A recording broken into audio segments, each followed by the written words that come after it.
Bonjour, bienvenue dans cette nouvelle vidéo. Donc aujourd'hui, on va parler de comment vendre sans effort. Oui, ça peut paraître putaclic, sauf que il y a une réalité derrière. La vente est un sujet sensible. Et aujourd'hui, on va parler d'une étude de cas que j'ai très souvent dans les entretiens individuels stratégiques. Vous savez, bon, c'est quand vous avez un projet, vous pouvez prendre un rendez-vous et pour une session pour parler de votre projet. Donc très souvent, ce sont des projets où il y a des blocages, bien entendu.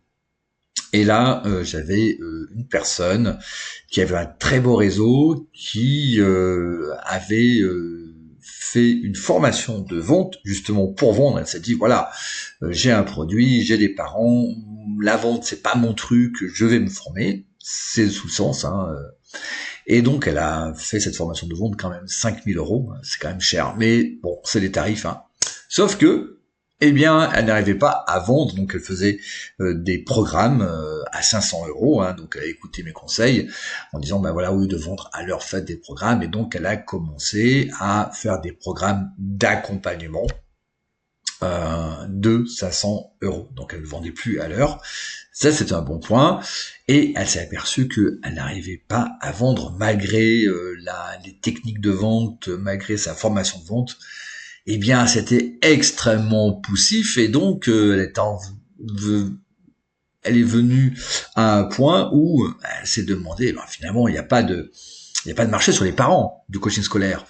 Et bien, elle a été démentie par les faits, vu que les coachs du collectif vendent leurs prestations plus 1 000 €, voire même plus. Donc, ce fait-là contredit tout à fait ce qu'elle constatait, elle. Et donc, elle s'est dit, il y a un problème. J'ai fait une formation de vente, elle a aussi fait une formation en coaching scolaire, donc tout devait marcher. Elle fait au programme, donc 500 €, par modeste, pas 1 000 € mais 500 €. Et gros problème pour la vente, ce qui paraît paradoxal. Et en fait, donc ça a été l'objet de la session entre elle et moi-même. Et donc je vais vous relater. Donc évidemment, je garde l'anonymat. Je modifie 2-3 petites choses, notamment son nom. Voilà, pour garder l'anonymat. Et donc là-dessus, il y a deux problèmes, ce que j'appelle le biais de cohérence et le phénomène de contagion. Mais pourquoi, comment ça se passe? Eh bien, on va voir tout ça tout de suite. Avant de commencer, comme vous le savez, vous avez la formation gratuite, le lien en description de cette vidéo. J'en dis pas plus et on va directement sur notre sujet. C'est parti. Avant de vous donner la réponse, de savoir quel était le problème précis de cette personne qui avait des difficultés à vendre son programme, il y a deux choses qu'il est important de voir, c'est ce qu'on appelle le biais d'incohérence. Qu'est-ce que ça veut dire, ce biais d'incohérence? Hop, voilà. Donc c'est un biais, bien entendu, cognitif. Alors je fais un petit rappel de ce qu'est un biais cognitif. Il faut savoir que le cerveau fait un tri. Il ne peut pas faire autrement. Il y a plus de 6 millions d'informations à la seconde. Donc vous comprenez bien que le cerveau, par sa capacité, ne peut pas prendre sans distinction toutes ces informations. Donc il fait un tri. Et donc, le cerveau interprète tout en économisant l'énergie. Parce que le cerveau n'est pas fait pour vous rendre heureux, il est là pour vous préserver de la vie, tout simplement. Donc, il cherche aussi l'économie d'énergie. Et donc, tout phénomène, toute réalité est soumise quelque part à un biais, c'est-à-dire un jugement du cerveau, issu du tri que fait le cerveau de ces informations, et bien entendu, l'information est biaisée. Et ici, dans le biais d'incohérence, qu'est-ce qui se passe? C'est que le cerveau a horreur de l'incohérence entre ce qui est dit et ce qui est fait. Donc le cerveau, de façon inconsciente, va toujours chercher à maintenir cette cohérence, même si ça colle pas à la réalité. Par exemple, on reprend notre cas de coaching scolaire, un coach qui ne croit pas vraiment à 100% au résultat. Ok, il a une bonne méthode, il a des outils, mais bon, promettre l'augmentation des notes, non, pas vraiment, même si c'est ce que voudraient entendre les parents. Donc, il n'est pas sûr à 100% de son accompagnement. Donc, qu'est-ce qui se passe dans son cerveau? Il y a une contradiction et donc il y a quelque part un bug, ce qu'on appelle une dissonance cognitive. Et ce qui se produit, eh bien, évidemment, la personne va continuer à parler, la personne ou le coach va continuer à se converser avec les parents. Simplement, il y aura un malaise intérieur ressenti chez le coach scolaire. Et c'est tout à fait normal. Et des fois, on dit oui, c'est le syndrome de l'imposteur. Vous l'appelez comme vous voulez, mais c'est un malaise qui est ressenti. Et donc, le discours du coach devient flou, parce qu'il y a un ressenti, il y a un gap entre ce qui est promis, ou en tout cas le discours pour pouvoir voir la vente finalement et le suivi et la réalité vu qu'on en a bien conscience. Donc le discours devient flou, il devient hésitant et au final le coach devient peu convaincant. Et le deuxième phénomène de la contagion. Alors c'est pas un biais cognitif, c'est un phénomène bien étudié, c'est que l'émotion est ressentie par la personne en face. D'ailleurs, je fais une parenthèse, vous vous souvenez, je vous la mets ici, la vidéo sur l'incohérence quand vous entendez que la communication est non verbale à 80 ou 90%, c'est faux. C'est lorsque il y a une différence ou une incohérence, on y vient, entre votre ressenti ou entre ce que vous dites et ce que vous croyez et ce que vous dites, là oui, il y a une incohérence et cette incohérence est ressentie à 90% par la personne en face et donc ce n'est pas ce qui est dit, c'est le ressenti qui est dit, voyez. Donc ça rejoint tout à fait ici le phénomène de contagion quand il y a une incohérence, même toute petite, aussi petite que soit-il, entre ce que vous dites et les résultats que vous pensez ou ce que vous pensez, il y a une incohérence qui se fait ressentir chez l'autre. Donc là, je me répète, ça revient exactement à l'étude qui a été faite en 1967 sur justement cette incohérence, et cette incohérence est ressentie par la personne en face, et ce ressenti ne passe pas par les mots mais par le non-verbal, et d'où après ça a été comment dirais-je, les gens n'ont pas forcément bien lu l'étude, et dans tout ce qui est développement personnel, thérapie, communication, coaching, on n'a pas trop lu l'étude et on a simplement fait un raccourci en disant que le langage était la communication était non verbale à 80, 90, 80%, ce qui est faux. Je ferme la parenthèse. Donc l'émotion est ressentie par la personne en face. Donc une communication n'est pas forcément verbale, elle est aussi non verbale. Donc là, je vous renvoie au sujet que j'avais traité il n'y a pas si longtemps. Et donc, le parent capte l'état émotionnel du coach. Donc le doute, la peur, la cohérence. Alors là aussi, le parent en face va capter quelque chose d'assez imperceptible. Il va pas dire ah tiens, il y a une incohérence dans ce que la personne dit. Non, mais après l'entretien, vous voyez, il y a un moment d'isolement et le parent va se dire ouais, il me promet ça, mais je trouve il y a un truc qui va pas. Il y a un truc qui va pas. Et donc, qu'est-ce qui se passe? Bien, par contagion émotionnelle, la personne, enfin le parent ici dans notre étude de cas, ressent lui aussi ce doute. Et donc, dans l'étude de cas, dans la vente, bien entendu, le parent va se dire, si le coach n'est pas sûr de son propre service, de son propre service, parce que vous le ressentez, quel résultat attendre finalement, voyez. Et donc le résultat, vous avez une perte immédiate de confiance et un refus d'achat, surtout quand vous proposez un accompagnement, un tarif à l'accompagnement, c'est-à-dire que vous faites pas le tarif à l'heure, parce que le parent peut à un moment se dire bon ok, là je suis pas content, j'abandonne. Quand vous proposez un tarif à l'accompagnement, ici donc 500 € pour la personne, alors c'est pas non plus énorme, 500 € si vous faites 10 séances, ça revient à 50 € la séance, mais pour les parents c'est un engagement. Donc le chiffre de 500 € peut rebuter, et donc dans ces cas-là, il faut faire hyper attention, même pour les coachs du collectif, lorsqu'ils ils proposent leur tarif à 1000 €, voire même plus, ils ont intérêt d'être sûrs du résultat. Alors évidemment, ils ont toute la cavalerie derrière, de la formation, d'accompagnement, etc.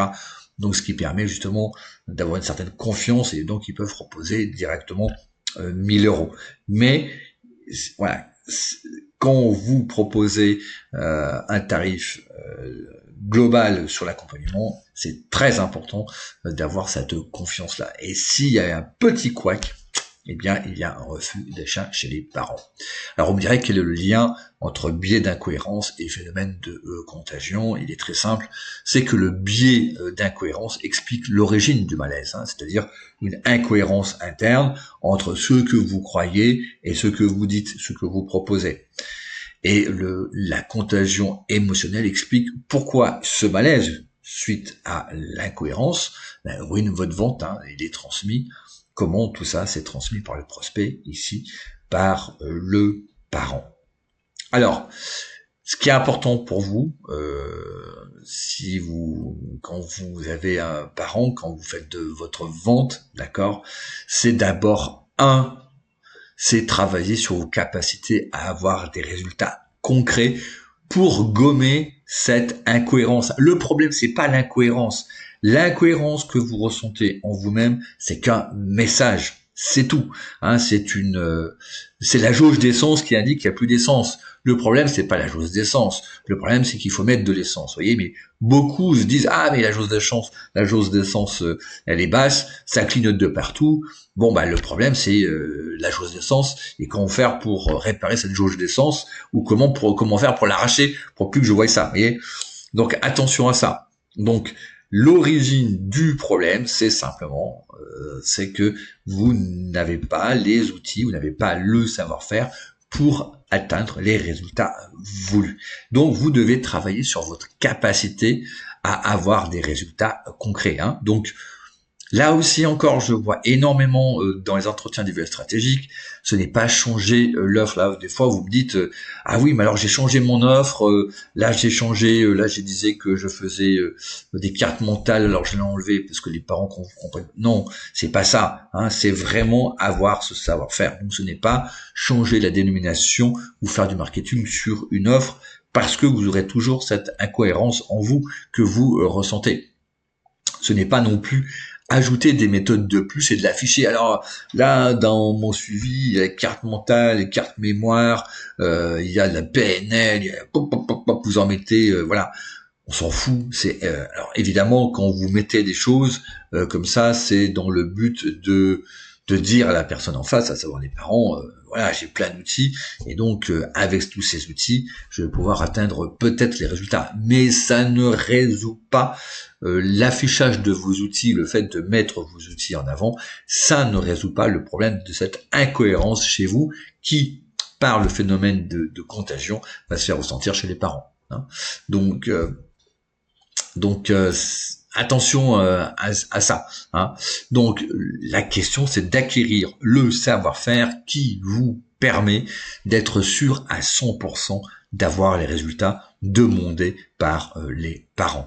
Donc travaillez aussi sur la clarté, le process de votre offre. Donc quand vous avez ce savoir-faire là, d'accord, imaginons, donc là très généralement quand il vous manque le savoir-faire, c'est une formation, en tout cas il faut l'acquérir. Donc là je vous renvoie sur les vidéos que j'ai faites sur les formations, sur quelle formation choisir. Donc le principe numéro 1, une vente, ce qu'il faut savoir, être conscientisé, une vente, c'est une offre qui colle parfaitement à une demande précise.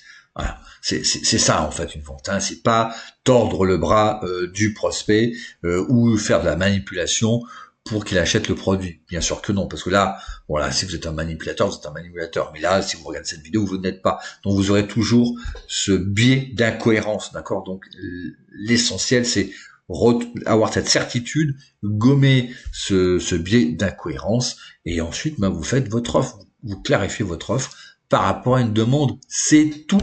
Et c'est ce que font les coachs du collectif. Quand ils commencent, alors je les pousse à vendre 1000 euros tout de suite, mais ils se disent, je dis, écoute, voilà, propose 1000 euros, tu t'en fous. Voilà, oublie. Ils sont surpris avec quelle facilité ils arrivent à vendre. Voilà, pourquoi? Parce qu'ils sont cohérents, parce qu'ils ils savent des résultats qu'ils vont avoir. Là, c'est exactement pareil. Et donc, c'est une offre claire qui colle à une demande précise. Donc, votre job, c'est de bien identifier au niveau verbal la demande des parents. Alors là, je vous le dis, hein, nous, on fait... c'est près d'1 millier d'accompagnements par an. La demande sous-jacente, alors des fois l'exprimer, non l'exprimer, mais la demande sous-jacente, c'est une augmentation des notes, bien entendu. Voilà. Donc après, ça peut passer par oui, j'aimerais que mon enfant se remette au travail. Bon, ou une meilleure confiance en lui. Alors attention, la confiance en lui, hein, ça, je dis souvent, c'est pas mesurable. Mais derrière, de façon sous-jacente, c'est toujours, on en revient à une augmentation des notes. Et les phrases ou expressions qui ne font vendre, hein, ça je le répète, n'existent pas, c'est comme le Père Noël.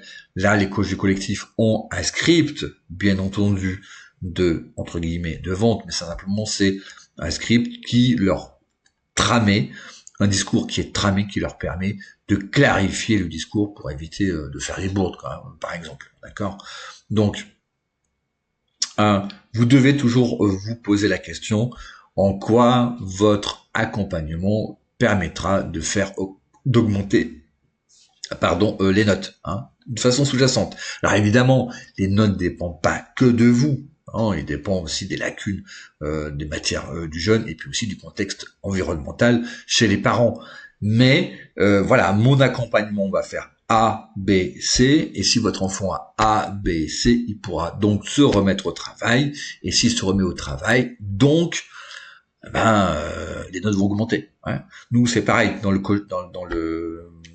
les coachs du collectif, on dit voilà, on identifie les blocages d'apprentissage, on lève les blocages d'apprentissage, votre enfant pourra apprendre n'importe quoi parce qu'il a plus de blocage d'apprentissage. Vous allez tenter l'expérience de la mémorisation des 40 mots en 5 minutes, vous allez voir que votre enfant peut apprendre n'importe quoi, d'accord ? Donc, si votre enfant arrive à apprendre une liste de mots de 40 mots en 5 minutes à l'endroit à l'envers dans n'importe quel sens, il pourra exactement le faire, la même chose à l'école. Donc, il pourra le retranscrire facilement, sans effort, dans un contexte scolaire. Vous voyez, les parents comprennent ça. Et donc, in fine, bien entendu, les notes augmentent, sous condition qu'il n'y ait pas de lacunes et évidemment que les parents, le contexte parental soit bon. Hein. Vous voyez, donc ça dépend que de vous, mais in fine, vous faites le lien entre votre travail, vos suivis et l'augmentation des notes. Alors, l'enseignement de tout ça, si on revient à notre étude de cas de cette personne qui a fait une formation en vente qui pensait bien faire, et logiquement ça se tient, je veux dire, son raisonnement, j'apprends la vente, je fais du coaching scolaire, et puis finalement ça va, tout roule, et puis je propose 500 €. Quel était le problème? Elle l'a fait à l'envers, c'est-à-dire que tout simplement elle n'était pas sûre à 100% des résultats qu'elle pouvait obtenir, ou en tout cas qu'elle pouvait promettre aux parents, et donc des fois elle avait la tendance de survendre, de promettre pas l'augmentation des notes, mais pas loin, d'accord? Et donc il y avait une incohérence, un biais de cohérence qui était ressenti par les parents, dû au phénomène de contagion. C'était aussi simple que ça. Donc elle a mis elle a mis la charrue avant les bœufs, donc elle aurait dû travailler d'abord sur les résultats de son offre, de son accompagnement, donc de se former pour acquérir le savoir-faire. Alors là, je fais une distinction. C'est acquérir le savoir-faire. C'est le savoir-faire. Vous pouvez avoir des formations qui vous promettent des choses, vous n'avez toujours pas le savoir-faire, donc vous avez perdu votre temps, d'accord ? Donc c'est acquérir le savoir-faire.